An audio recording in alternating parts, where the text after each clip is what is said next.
मध्य प्रदेश में ई pension scheme के बाद अब यूनिफाइड पेंशन स्कीम पर पुरजोर विरोध शुरू हो गया है। इसके विरोध में कर्मचारी संगठन लामबंद हो गए हैं। पुरानी पेंशन बहाली के लिए लंबे वक्त से आंदोलन कर रहे दो संगठनों ने अब तेज आंदोलन भी शुरू कर दिया है।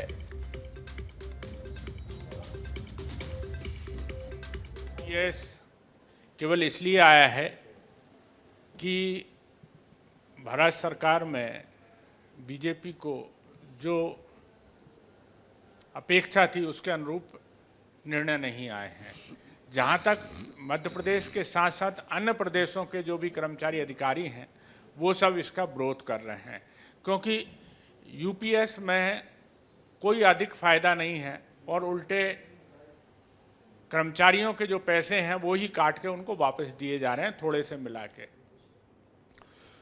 तो इसको लेकर बीजेपी के अपने ही अलग तर्क हैं, तो वहीं कांग्रेस कर्मचारियों के सपोर्ट में दिखाई दे रही है। बीजेपी की माने तो कर्मचारी यूपीएस को समझ जाते तो इसका विरोध नहीं किया जाता, लेकिन कांग्रेस का तो साफ कहना है कि एनपीएस से ज्यादा खराब यूपीएस है। कांग्रेस भी पूरी तरह कर्मचारियों के साथ नजर आ रही है।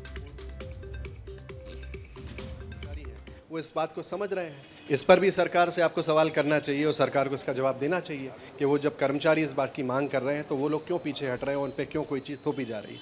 इसका जवाब भी सरकार को देना चाहिए।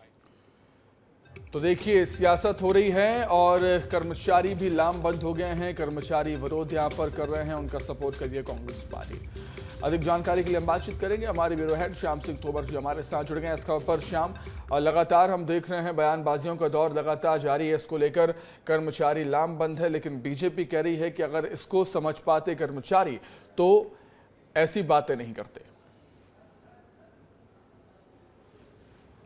देखिए सुमित, देश में इस समय 3 तरह की पेंशन स्कीम चल रही है। एक ओल्ड पेंशन है, उसके बाद एनपीएस आई, न्यू पेंशन पॉलिसी आई और उसके बाद अब यूपीएस आ गई, जो कि थोड़े संशोधित स्वरूप में है। लेकिन केंद्र सरकार के सामने जो हमेशा चुनौती रही है कि योजनाएं वो समझा नहीं पाती है, योजनाएं वो बता नहीं पाती है। इसी का खामियाजा ये होता है कि कर्मचारी हो या फिर किसान हो, आंदोलन पर आ जाते हैं। अगर केंद्र सरकार और राज्य सरकार इस स्कीम को प्रॉपर समझाएगी, सही ढंग से बताएगी, तो हो सकता है कर्मचारियों को ये स्कीम पसंद आए और उसको फ़ायदे और नुकसान समझ में आए। लेकिन क्योंकि विपक्ष में जो है कांग्रेस है और कांग्रेस ये कह रही है कि एनपीएस से ज़्यादा खराब स्थिति है, तो वो इसके तर्क भी दे रही है। तो ऐसे में अभी ये आंदोलन की जो स्थिति है कहीं ना कहीं बन रही है और लंबे समय तक इसी तरह की स्थिति रही तो 10 लाख के करीब कर्मचारी हैं मध्य प्रदेश में, उनको संभालना मुश्किल होगा। ये एक चुनौती भी रहेगी।